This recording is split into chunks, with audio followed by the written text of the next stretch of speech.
Okay, hi everybody and welcome to my next video in our Who Is series. And as always, you're joining me today to learn more about the theme behind the Spirit of the Day. And in so doing, this helps us learn more about each spirit in turn, improve our playstyles and enjoyment of the game, and ultimately helps us become better spirits. Alright, well, I hope each and every one of you is doing very well and that you had a lovely week of work or relaxation or whatever it was, and that the weather was very kind to you. And I hope you're all well. I, on the other hand, am not. I am feeling a little bit under the weather, and I picked something up just before the weekend. In fact, I was slightly struggling with it the week leading up to the weekend, but I thought, nah, it's okay. And this weekend I actually had a fantastic weekend where I saw two of my very close friends, and we ended up playing pretty much an entire weekend of Spirit Island. We had some epic plays and it was brilliant, but yeah, unfortunately I couldn't fight this off, and so I became unwell. Why this backstory? Well, because it leads me nicely into the spirit we're going to be talking about today, which is none other than Vengeance as a burning plague. Apologies. Who is Vengeance as a burning plague then? Well, I see him as the nasty disease spirit. He's the one that causes all the plagues and the pandemics and the disease in the island. And of course, this is mostly, of course, directed to the invaders, but he doesn't quite discriminate. It can affect the Dahan as well, so Dahan, be wary. He is a spirit of vengeance, as his name would suggest. Also, retribution and retaliation. He's angry. I mean, look at him. I'll get you. That's what he's saying. And the lore, which we'll talk about, it's actually, is he coming from the land that's being ravaged by the invaders? Or is he actually also being evoked by some of the other spirits who are saying, look, help us, vengeance, please, we need your help. You can see the artwork is fantastic. It's like a split land, like fractured, maybe by the spirits, maybe by the invaders, toxic area, and that is from where he's coming. He is a nasty spirit. He lies in wait, he bides his time, and he waits, and he watches. And he attacks the invaders in their hubris.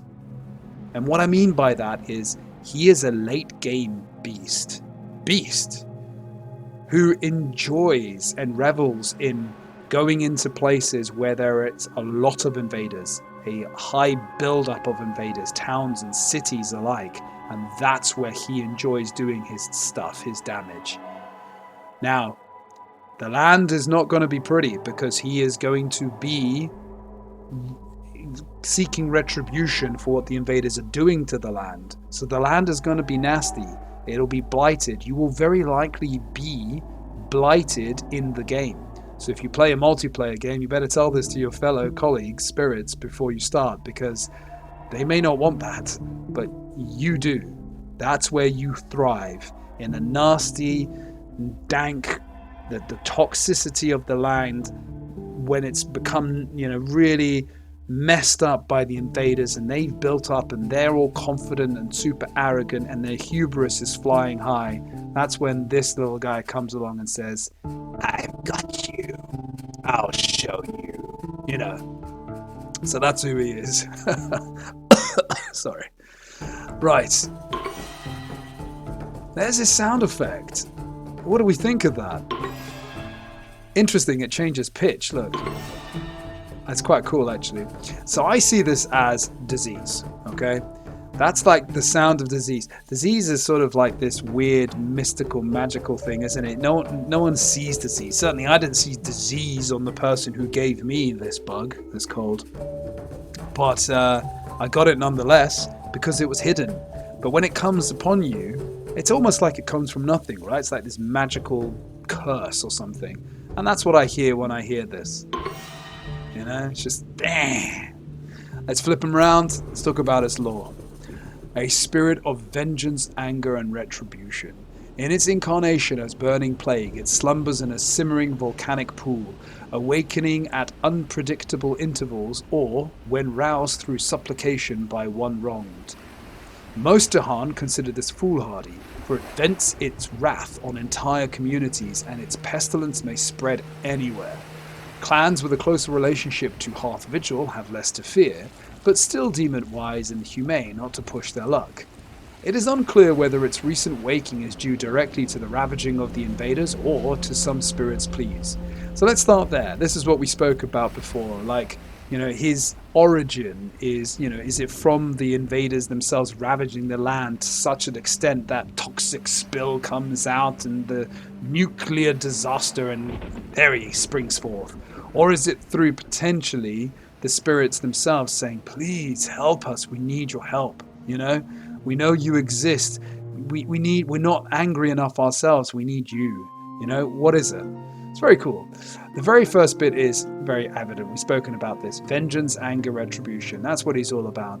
This whole bit here is basically him saying, or the Lord telling us, look, he does damage and it's indiscriminate justice. He doesn't care. It's to humans basically throughout, everywhere. So Dahan, be wary. And it does say that. It says the Dahan are aware of this and they find this kind of approach of, you know, one wronged person going up and saying, come and help me. Well, it's a bit foolhardy because he'll go through entire communities to seek that wrath and vengeance. Also, it says something about spreading pestilence anywhere. Agreed. There is a lot of disease being used in this game with this guy. And finally, a little bit of a nod towards the next expansion. So this was released in the Jagged Earth expansion, and then there's another expansion that's already out called Nature's Incarnate, or Nature Incarnate. Hearth Vigil is a spirit from that expansion, but obviously this one was released in the previous expansion. So, you know, for fans who got this, they had something to look forward to potentially. So, and there's nods of that as well in Nature Incarnate. So very exciting, very exciting. If they follow on suit, you know, who will we have, you know, to play with next? Now, interesting. Remember, this is a spirit of vengeance, of pestilence, of anger and retribution, right? So these things burn out. You know, you seek vengeance, it happens, you're done, right? It passes.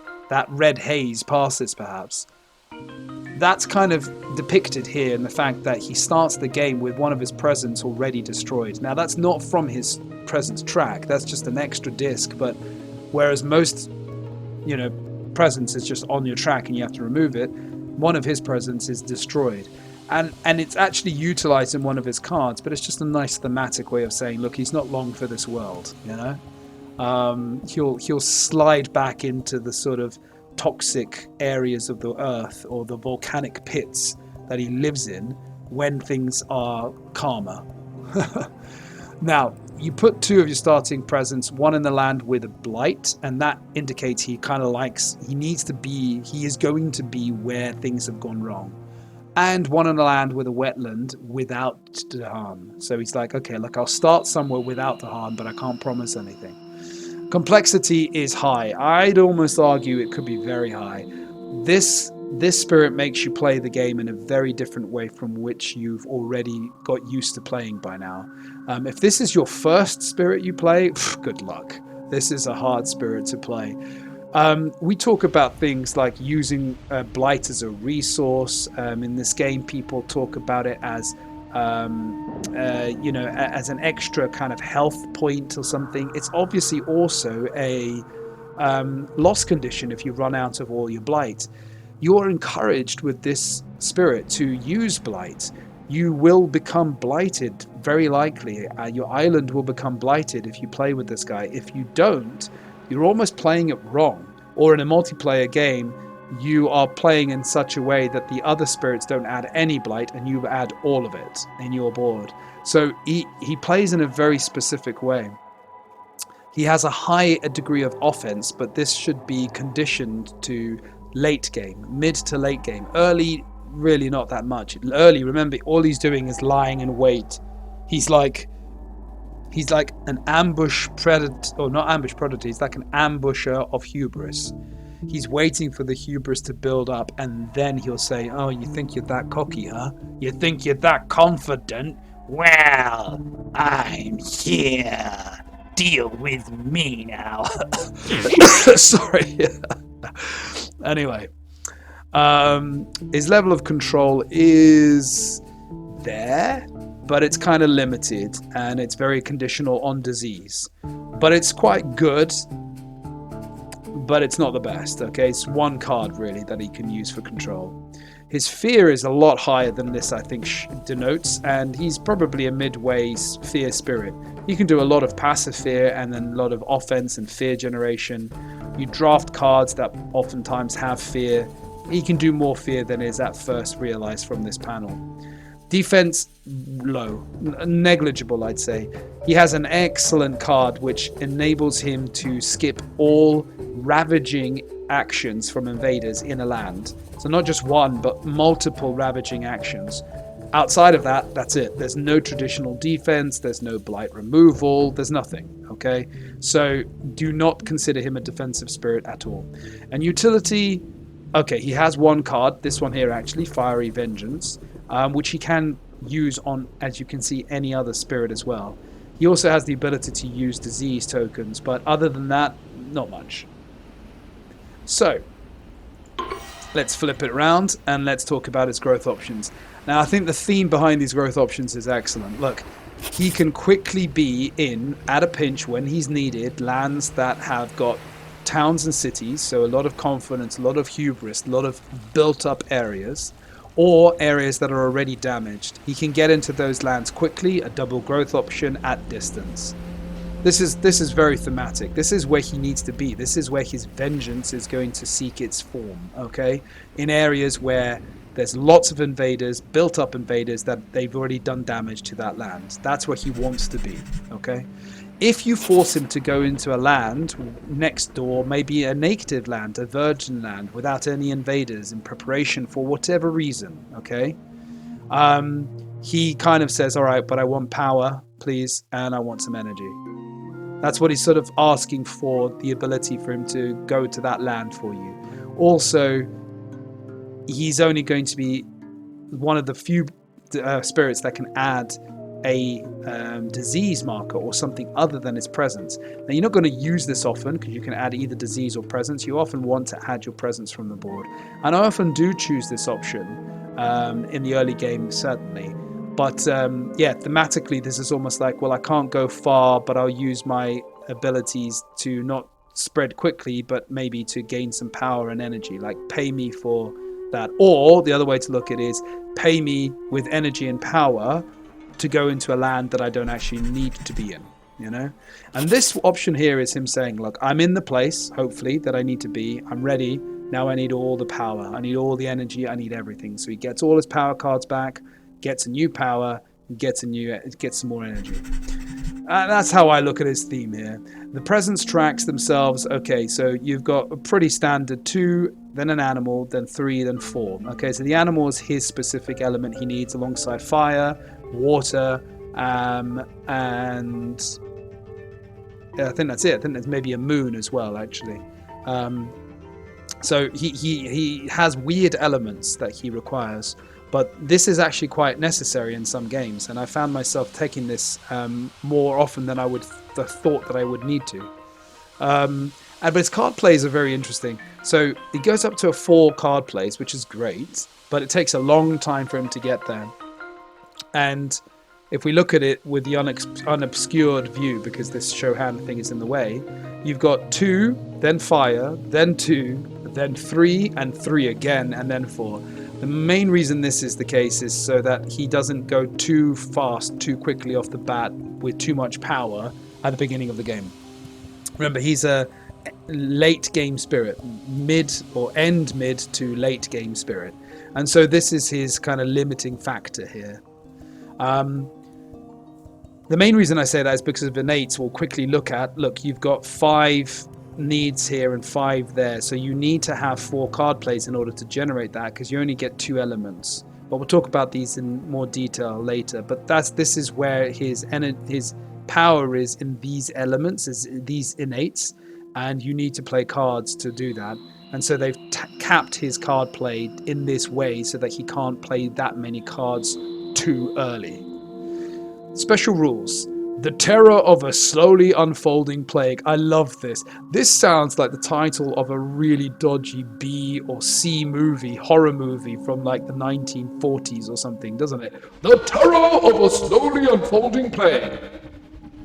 You know, are you afraid of the plague? Do come along with all of your family and make sure you hold hands, because today, in the cinema complex near you, there is a slowly unfolding plague. And will you be afraid, or will you be totally in terror of it? You know, it's amazing. And what does it say?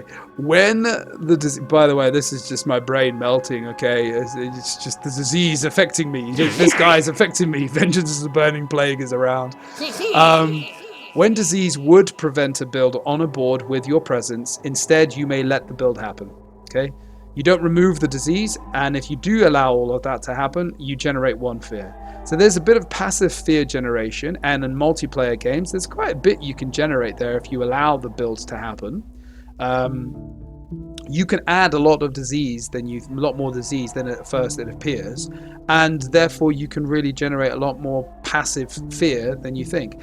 Interestingly, it's on a board, not in a land, on a board. You just need to be on that board and not anywhere near the land that's potentially building. If it has the disease, you control that disease. You say yay or nay. The next one, Lingering Pestilence, is fantastic.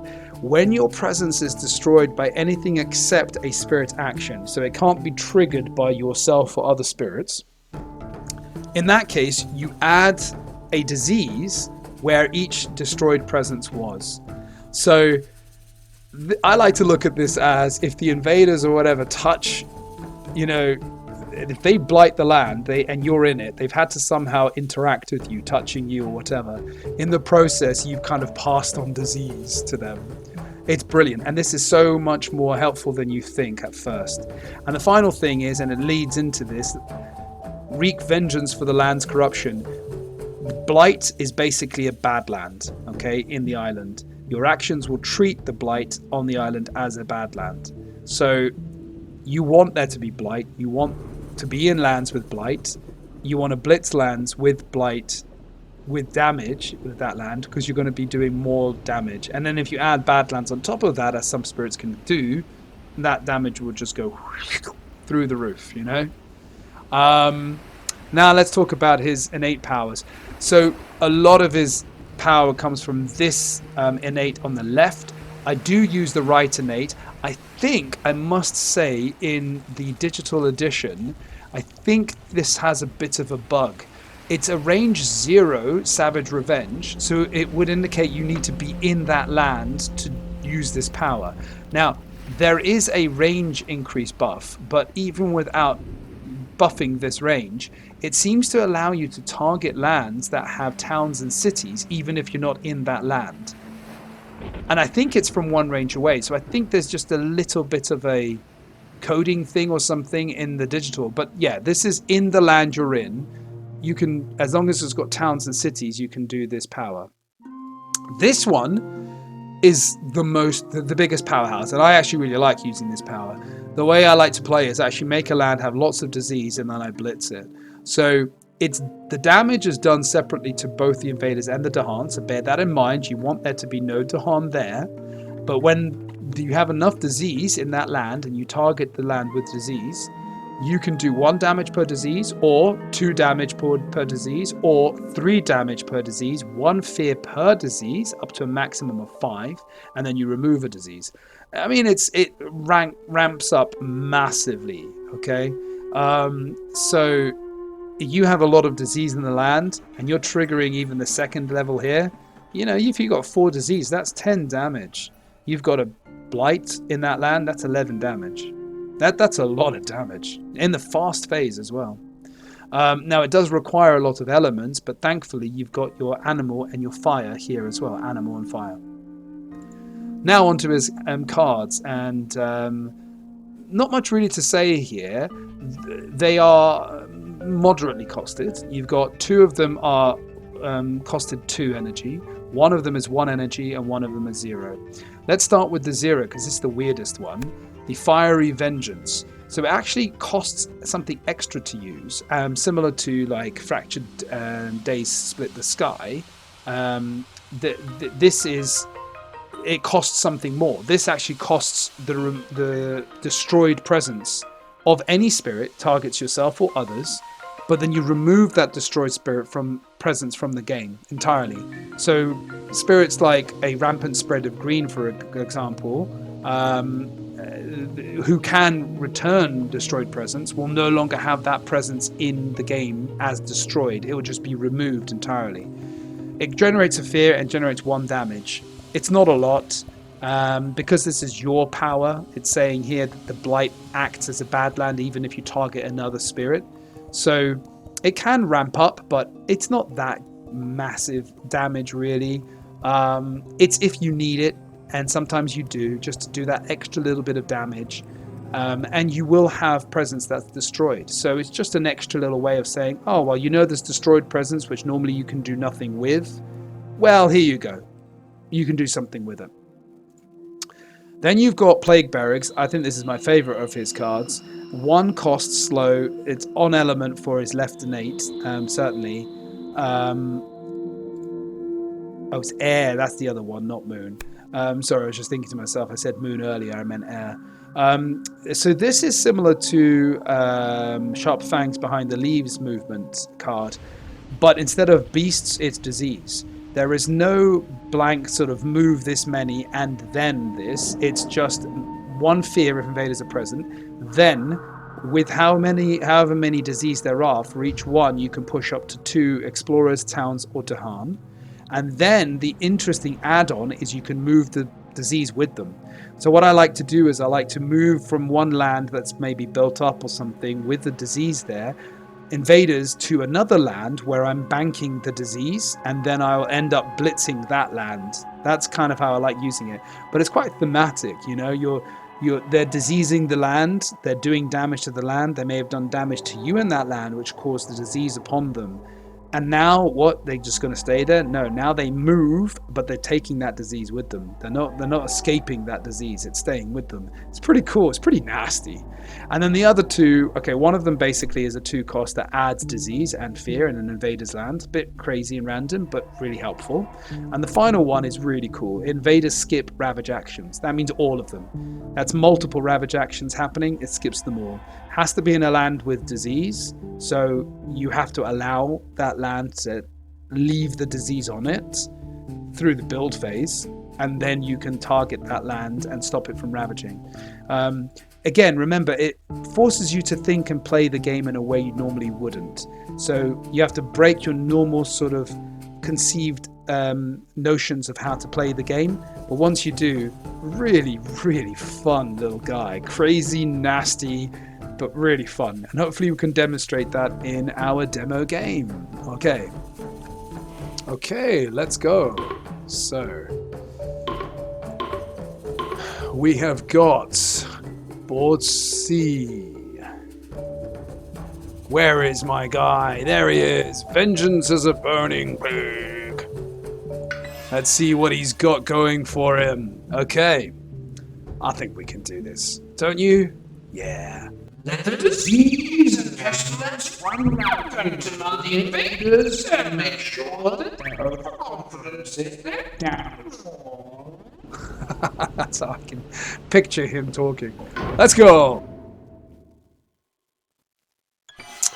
Alrighty, blank blank. Okay, so we're gonna start in the mountains. Interesting. Okay, so immediately we've got some choices here. Usually I like to sort of create a bit of a pocket here for this land, but here we've got a problem already because this is going to build into a city.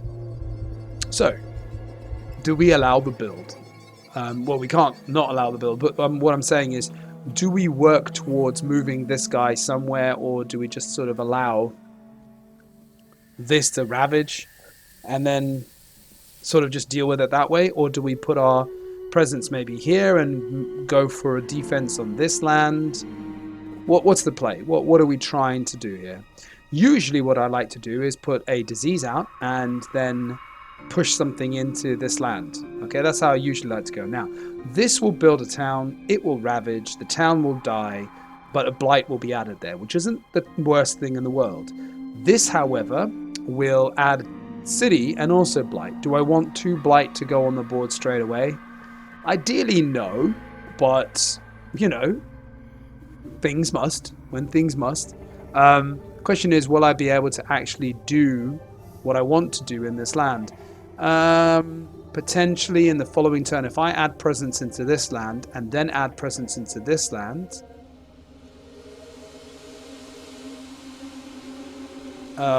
it will ravage and then I'll be able to move things into this land. Now that would be silly. I don't want to do that.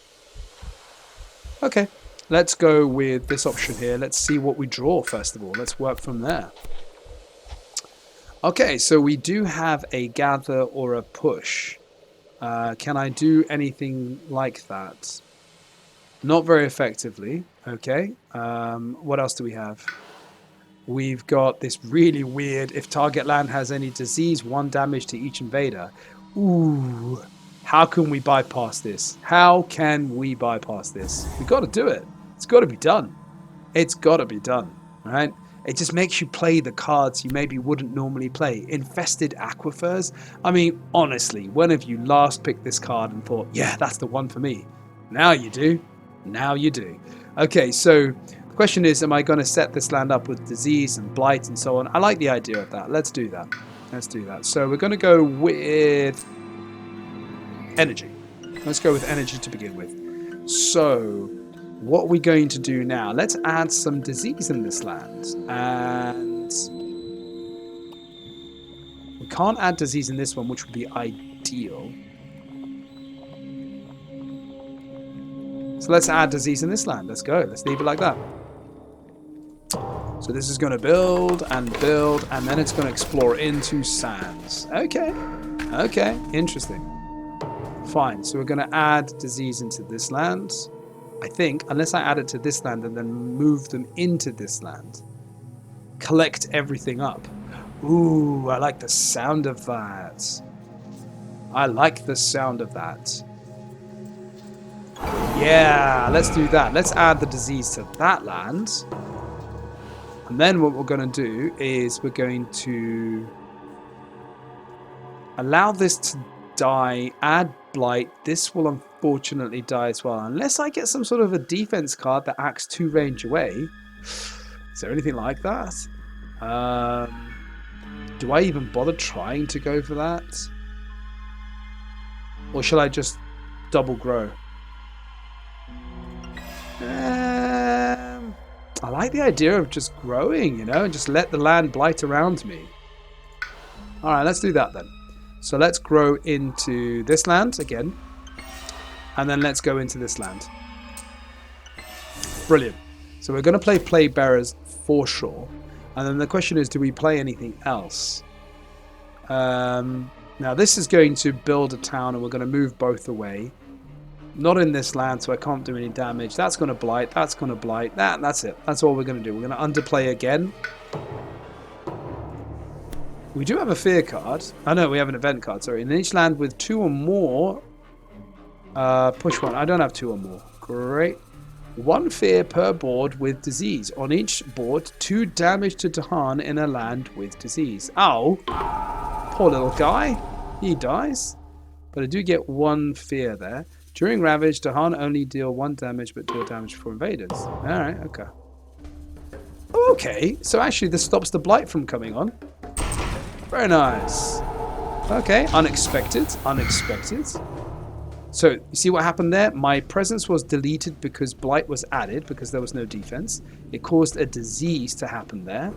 And that's what we're banking on. Now it's asking me, do you want this to build? And I'm going to say yes, allow the build because I want stuff to happen in this land. Okay, and allow this to build. Yes, I want that to build as well. And then I'm going to do It's going to explore into jungles. Yes, yes, yes. And then I'm going to do plague bearers in this land here. And we're going to move these guys into this land here. With them is going to come the disease. There we go. So now this card here says do 1 damage to each invader. Each invader. I didn't even read that properly. That's insanely powerful. Oh my goodness, this is a busted card. If the target land has any disease, 1 damage to each invader.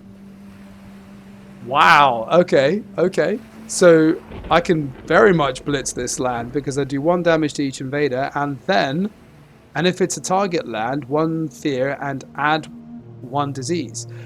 How wonderful. So I can actually add disease to this land and then blitz it with my innate power, or I can blitz it with my innate power after doing 1 damage to everything. Brilliant. Absolutely brilliant. Now this land is going to ravage, so I would like to stop that, I think, because I don't want to add too much blight too soon. And so I have all the cards I require. Now the question is, can I actually generate the card plays? No, I can't. Which might mean I need to generate another card itself. So let's try and get that. Let's try and get a card. Let's see what I pick up. Oh, defense is nice. So I could defend that land and not have to deal with it. Of course, it could break through anyway, the damage with an event, but or I could Gift of Constancy. Let's take this one. It's a nice way for me to not have to use my very powerful Ravage skip card.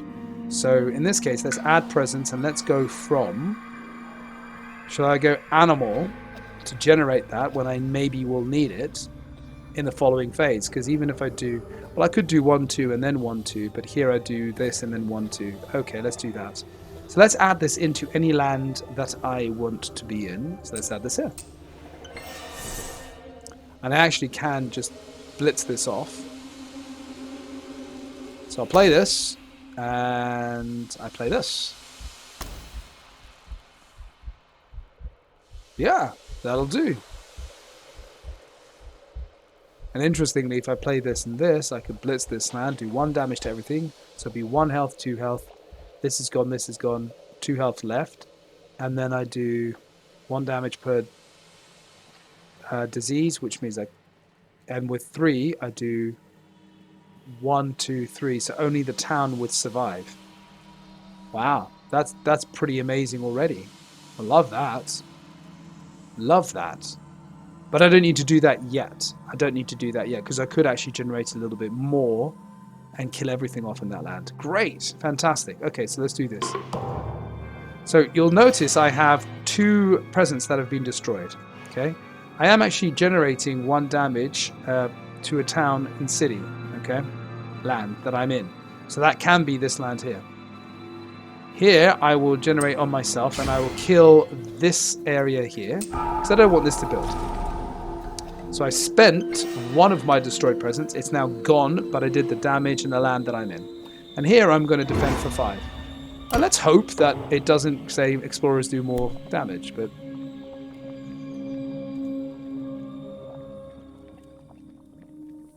Okay, so I'll go and choose this one. Yep. Wow, okay, that's a bit nasty. On each board, push up to 2 explorers or towns from a land with... Oh, good. So I actually can solve for this land as well. Great. So now if I push into here... if I push into here, unfortunately, that does more damage than the 5 that it's defending against because it's currently doing 6. So I probably want to push it into there. Yep. When invaders ravage, if the land has Dahan, defend 2. Well, it doesn't. So there. Okay, fine. So I could have actually dealt with that, didn't know. Each player may choose a land with Dahan or adjacent to at least 5, and then do not ravage there this turn. So 1, 2, 3, 4, 5. I could have stopped this from ravaging at all. If it doesn't ravage, it keeps the strife. Which actually could be really helpful. That could be really helpful. Oh, excellent. It's going into the mountains. Oh, that's fantastic. Okay, so here we can do 1 damage in... And it's actually going to be 2 damage. And it's actually targeting it correctly. This has been a bit of a problem in the digital edition. I think it's because if the game state starts at the beginning that I have presence, but then the presence is removed, it doesn't factor that in, and for some reason still allows me to target that land, I think. So let's do 2 damage here. So let's remove 2 explorers, because I can't remove any of the cities. And now, let's see, I can do 1 damage to everything there. And I could do 1 damage to everything in that land. And then if I could generate this, which I probably could. Oh, I really want to then grow then, don't I?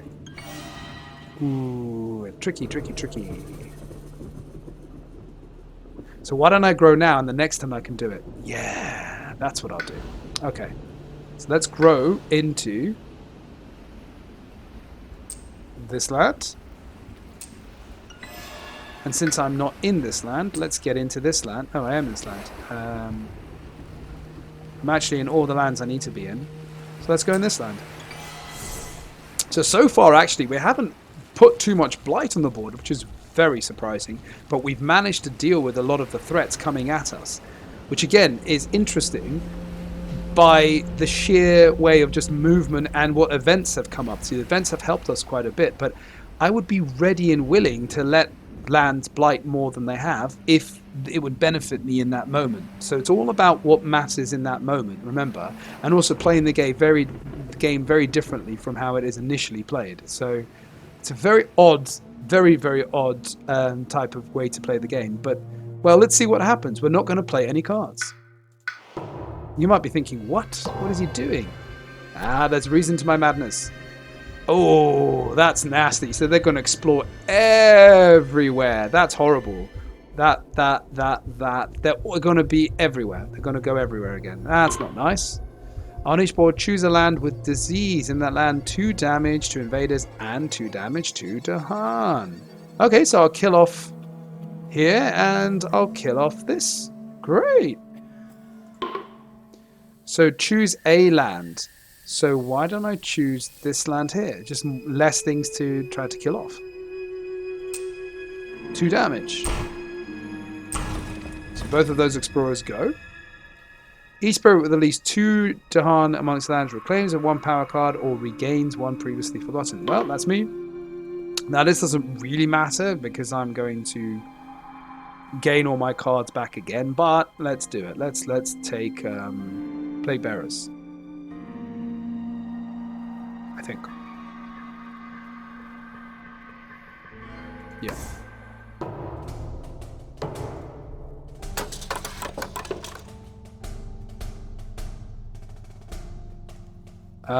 So I'm going to let this happen. And they're exploring everywhere. Great. There and there as well. That's a horrible, horrible card. Don't like that at all. That's nasty. Okay. So now the question is, will this generate for me what I'm looking for there, whilst also dealing with this? No, there's no disease in this land. So we'll add blight to this land. Okay. Maybe if I put a presence marker there, then I can add disease to this land and push things in as well. So I can push things into this land and then blitz this land the following turn. And then this land, this time I can do 1, 2, so it'll be 2, 2, 2, and 1. So 2, 2, 2, and 1, which is 7 left. And then can I generate this level here? 1, 2, 3 animal, 1, 2, 3. 1, 2 water, 1, 2 water. Yes, I can. Can I generate the next level? No, I can't. Close, but not quite. Not quite. All right. All right, let's do that. So let's put a presence in here because it's going to ravage and I want there to be something left over. Or maybe I'll stop that from ravaging. Oh no, I can't.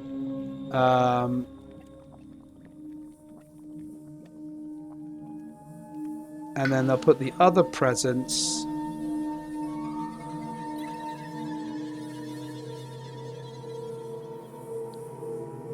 Yeah, maybe we'll put the other presence here as well. Alright. So if I play this and this and this, I'm missing a blue and a red. I have generated the 1 damage as well, so I should have enough really to blitz this land, hopefully before it's an issue. Oh, no, because this happens late, doesn't it? Okay, so we may be going blighted. That's okay. That's okay. Right, let's see. So, first and foremost, let's see. I'm going to blitz this land. So that is 2 damage per one of these. So that's 5 damage in total. So I'll destroy this, and then this will do damage to this land.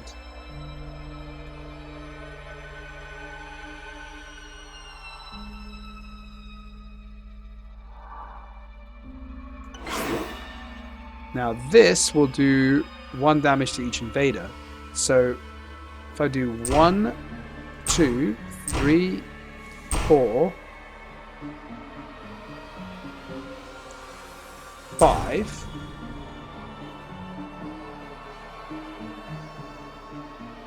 That will kill these 3 off and not this one. Then I can potentially skip this or this. I should skip this because I don't want to cascade the blight. So I'll skip this one and then the blight will be added there.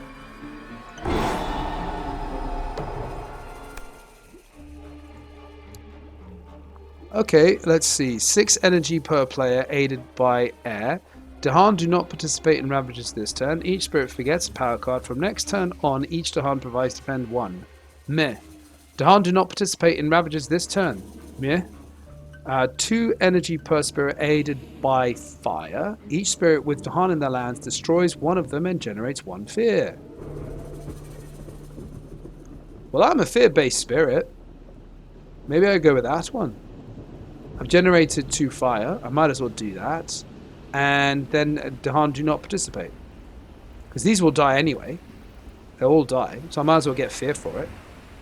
So display wrath. So this one.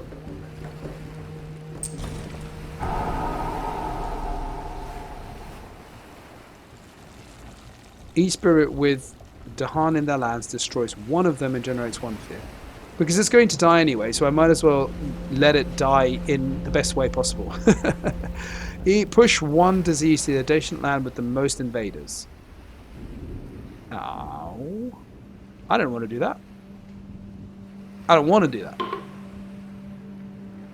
So we'll leave that there.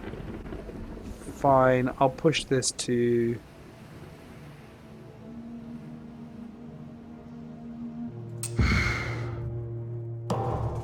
Fine. Well, there's 2 fear there. There's 2 DZs there, sorry, yeah. So I do get to move everything into this land. That's pretty cool. Okay, so now I'm going to do... Move this...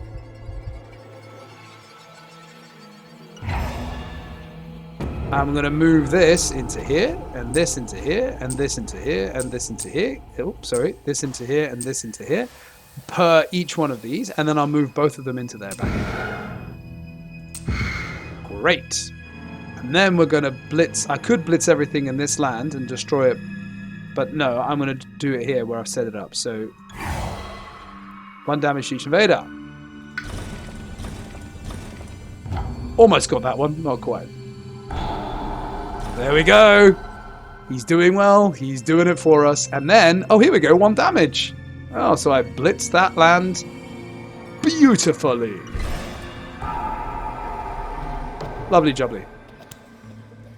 So now we've just got this one, and then we're going to reclaim everything, and then we should be able to blitz this land. Now, how far are we away from generating? So we need 1, 2, 3, 4, 5 fear. So 1, 2, 3, 4, 5, So we should win the game now if I play it right. So let's just pick a power card up and let's do, oh, that's quite nice. Push, defend. That's what I was looking for before. Doesn't really matter. Okay, so with 7 energy, we're going to play this one, and we're going to play this one, and we're going to play this one. And we're also looking for one more water animal. Oh, there you go. Beautiful. So I've generated this left innate fully, maxed it out. That's 3 damage per disease. That's 6 damage, 2 fear, plus the 5, the 6 that I'll generate. The 5, 1, 2, 3, 4, 5. Yeah, we've won the game. Let's go. Doesn't even matter what we do. We're just going to cast this here, and we're done. So 1, 2, 3, 4, 5.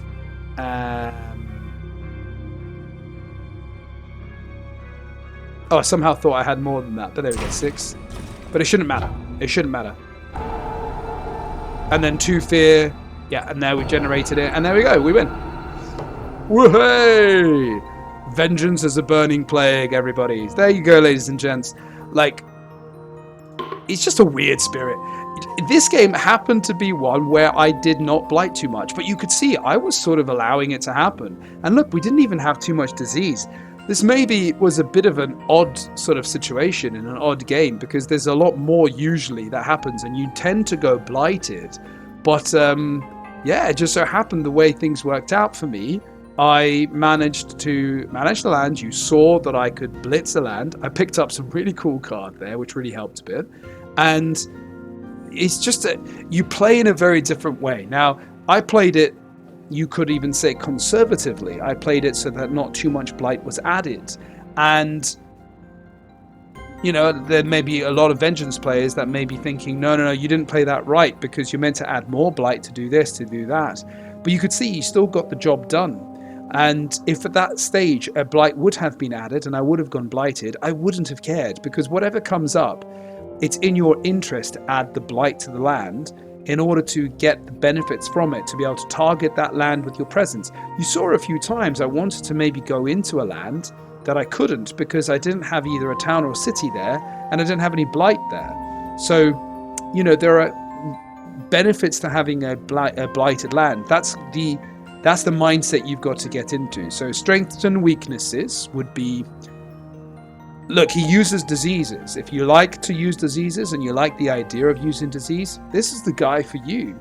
He makes you play the game in a very different way. He makes you really think about the game in a different way. And that's always fun when you're used to playing a game in a very particular way. This guy really bends and breaks the rules. And so it's really fun to play him, because, you know, it gives you a breather. It gives you a change of pace to the game. And that's always good, I think. He's very challenging. And again, I think that's also a very, very good thing, because sometimes some spirits may be a bit cut and dry and you repeat and, you know, go again and again. And there's not much activity of your brain necessary. This guy, you really need to think a lot more about what you're doing and what you're trying to achieve. Your win condition is fear, mostly with terror level 3 or terror level 4 outright victory. And for those, therefore, who like fear, these are really, really good spirit for that. He kind of backs up his fear with damage. And so the more damage you do, the more fear you can generate. And it goes kind of hand in hand. So it's a very interesting concert between those two, I think. He's also uses blight, and so if you like the idea of using blight as a resource, again, this is your spirit. He's a mid to late game beast, like really, really ramps up in the late game. Early game is a bit weaker, but late game he's really, really strong. And although he doesn't use defense in a traditional way, he's incredibly offensive. So if you like offensive spirits and you like to just get the damage done, as long as you can bear in mind what I've said, that he plays it in a different way, you're going to do damage with this guy. You are. So that's another reason you might really like him. Some of the obvious weaknesses are he really does... he's very dependent on blight usage and utilization, and if you're not careful, your island and maybe your colleague spirits' islands, if you play multi-spirits, is going to be blighted before you know it, which is a real bad thing for some spirits, and maybe you yourself won't want to do that. If you can't manage the blight well, maybe you need to think about this guy differently. Maybe you shouldn't go for him, or go for him but know that that's a big issue. He is weak in the early game. He's offensive, but he's weak in the early game. So don't think you're going to go off the bat lots of damage, not like, you know, potentially sharp fangs behind the leaves, or like Heart of the Wildfire, for example. You're not going to be able to do that level of damage early. He requires preparation, and he requires to play the game in a very different way. And so if you can't quite break your mindset from how you've played the game up until this point, you may really struggle with this spirit. You may not find him that fun. And certainly I think you need to really feel and believe the theme with this spirit to really get a lot of benefit from it. But he does require setup. He does require clever utilization of the disease, and a lot of his effects won't work unless you're in the land or you are targeting a land with disease. So that's really important as well.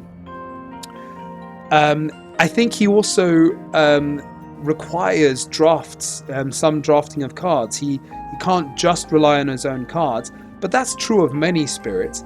But at this point, just one quick thing I'd like to add to the strengths column, just something I thought about now, which I should have thought about before.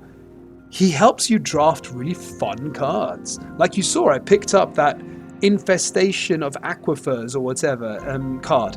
I never pick that card up. Like, I would never normally pick that card, and it really makes you want to pick these off the wall cards that are just so different from normal, make you play the game differently, and that's fun. That's really fun. But another negative, going back to them, would be his innates require very strange element combinations. Now, you do have quite a few of them on your cards, but you've got to be careful to get the right things for the right time as well. Sorry about that, my illness kicking in a bit there. But yeah, he's ultimately the biggest negative with this spirit is the lost condition, which you keep very sacred and very, very kind of, and in a lot of cases, not in every spirit, but in a lot of spirits, you may use it here or there, but on the whole, you want to stay healthy, you want an island to stay healthy. In this case, you need to go blighted, very many cases. Now, in that time, I didn't actually go blighted, but that could have been a detriment for me, and you need to recognize that. So, with all that said, I hope you've enjoyed this episode. I hope you've enjoyed delving into a spirit of disease and pestilence, of anger and retribution. And hopefully it's made you realize the theme a little bit more behind him, and it might even inspire you to give him a go. In the meantime, though, before we go, I'd like to give a little clue about the next spirit. Now, the next spirit we're going to talk about is a very playful spirit, one that tends to just not do much in this at the beginning, but surprisingly can be quite damaging. Requires a certain level of understanding of control in the game, and at first you might look and think, how am I ever going to win with this spirit? But the more you get him, the more you understand him, the more fascinating he is. And actually, the more in line with almost a defensive spirit he could be for a lot of people who like defensive characters, even though he is not very defensive himself. So there's your clue, and I hope you I don't want to give too much away, but I hope you tune in next week to find out who it is we're talking about, and I hope you can figure it out perhaps from that clue. In the meantime, I'd just like to say thanks for watching, and I hope you do join me next week. Keep spiriting, guys, and try and save the island, and keep saving that island. And in the meantime, if you can, even if you are a carrier of disease and pestilence, try and save the Dahan. And good luck, and God bless.